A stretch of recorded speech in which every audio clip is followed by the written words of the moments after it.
Dan lepas tu dia akan leraikan organ-organ dalaman tu dengan teliti lah untuk dijual.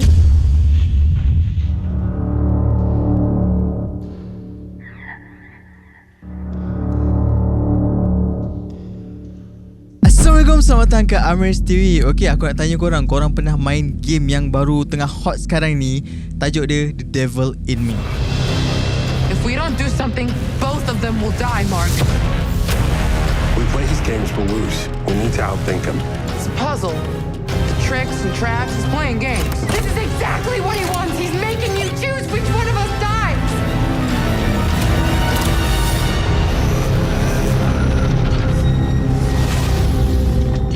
Okay, dalam game tu mengisahkan tentang H.H. Holmes ni kan, penjenayah bersiri yang bernama H.H. Holmes. Kalau korang nak tahu, H.H. Holmes ni adalah penjenayah bersiri yang memang wujud dan dia adalah penjenayah bersiri yang pertama dekat US. Dan aku nak bahaskan tentang dia, so jom kita roll it.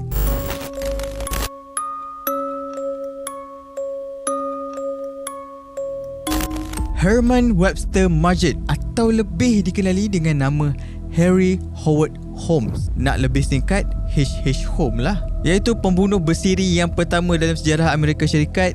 Dia jadi macam ni sebab selalu kena buli daripada kecil lagi.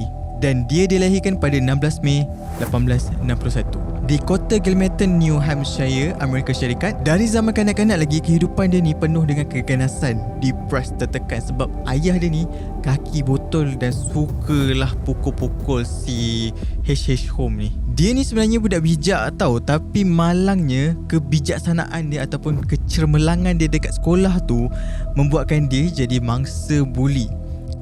Budak-budak buli dia sebab jealous lah dengan dia punya result tu. Kenapa dia ni bijak sangat, tak nampak macam budak bijak pun. Dan nak dipendekkan cerita, pada satu hari pembuli-pembuli Holmes ni paksa dia untuk pergi ke klinik sekolah dia pada waktu malam dan bermain dengan kerangka ataupun tengkorak dekat dalam klinik tu.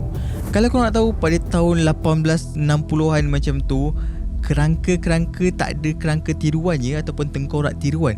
Semuanya tengkorak asli yang diawetkan. Pada mulanya memang Holmes ni takut tau nak main dengan tengkorak tu, sebab dah lah tengkorak dia. Kadang-kadang tengah malam disuruh main tak kisahlah bila-bila kan. Tapi memang pada mulanya Holmes takut dengan tengkorak tu.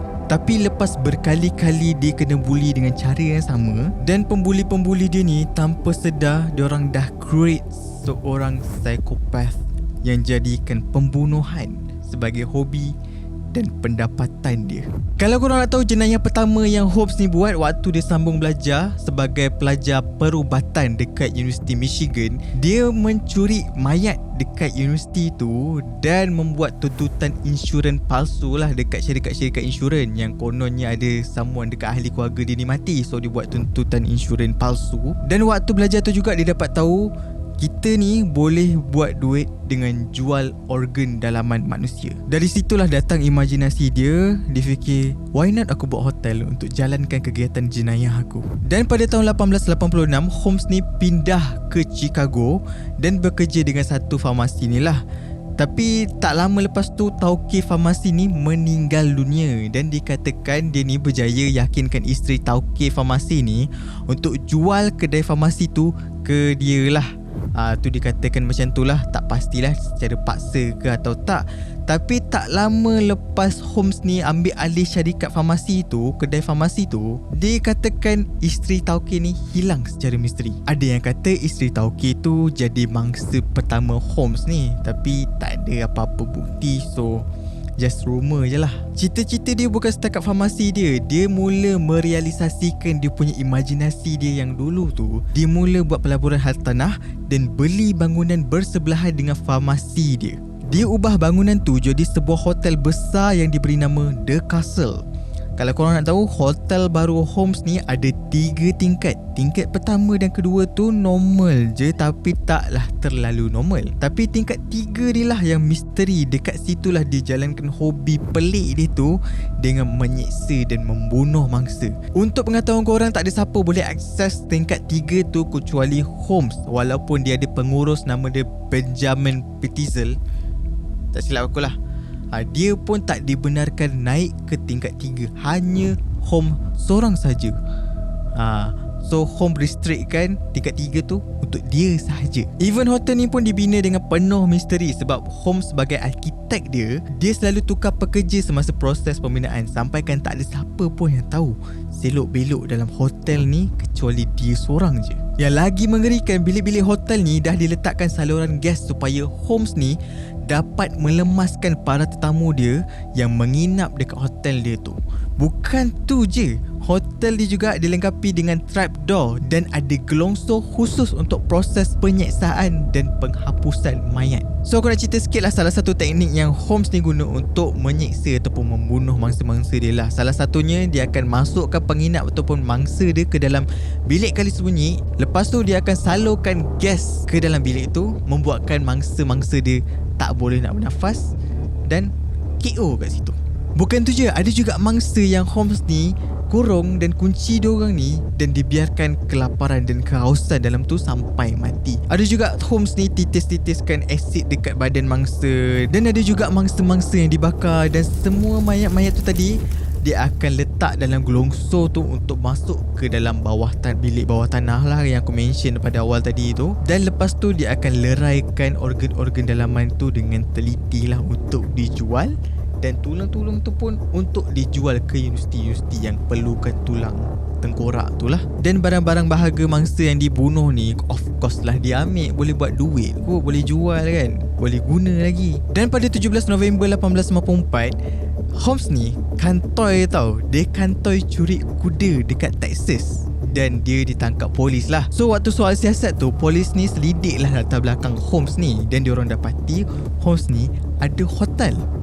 So diorang malah nak tanya banyak dekat Holmes ni sebab Holmes ni akan putar belit dia punya cerita dia ni. So polis decide untuk pergi sendiri hotel dia tu. Dan sampai je dekat hotel tu, diorang masuk, diorang pun pelik, kenapa hotel ni macam ni kan, tingkat 1, tingkat 2 macam ni, macam pelik sangat. Tapi diorang tak boleh access tingkat 3 lah. So polis buat apa lagi, pecah masuk lah kan, robohkan semua pintu kat situ, pecah masuk dan tengok sendiri apa yang ada kat dalam tingkat 3 tu. Sampai je dekat tingkat 3, kantoi lah semua aktiviti-aktiviti jijik Holmes ni. Polis jumpa mayat-mayat mangsa semuanya dalam keadaan mengerikan, dan waktu sesi soal siasat, Holmes ni bagi kenyataan yang mengelirukan dan tak boleh digunakan dekat mahkamah sebab setiap kali di soal siasat dia akan tukar cerita dia sampaikan polis pun pening berapa sebenarnya jumlah mangsa yang dia dah bunuh. Walaupun Holmes sendiri mengaku yang dia dah bunuh sebanyak 27 orang, tapi polis menganggarkan jumlah mangsa yang sebenar dia dah bunuh sebanyak 200 orang. Kebanyakannya terdiri daripada wanita. Tapi itu bukan statistik yang betul lah, bukan jumlah yang betul. Itu polis just menganggarkan mengikut statistik orang yang hilang pada waktu tu lah.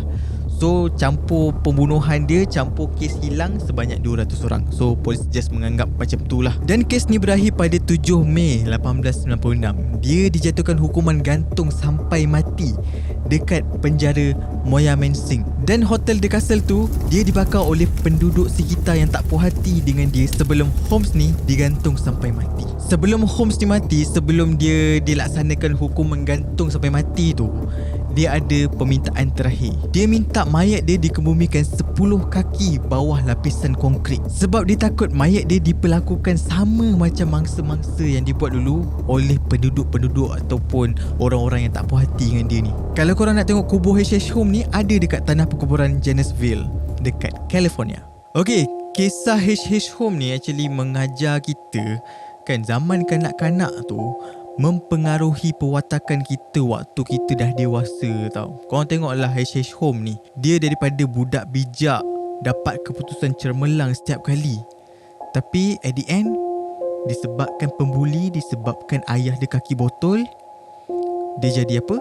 Dia jadi psikopat, pembunuh dan orang yang gilakan duit. Macam aku selalu cakap, aku tak pelik dan memang aku tahu orang psikopat tu ada merata dekat luar sana. Cuma kita je lah kena hati-hati pilih kawan, kena hati-hati pilih sahabat, kena hati-hati tegur orang. So kita tak tahu kita tegur tu orang yang normal ataupun orang yang memang ada mental illness macam psikopat ni.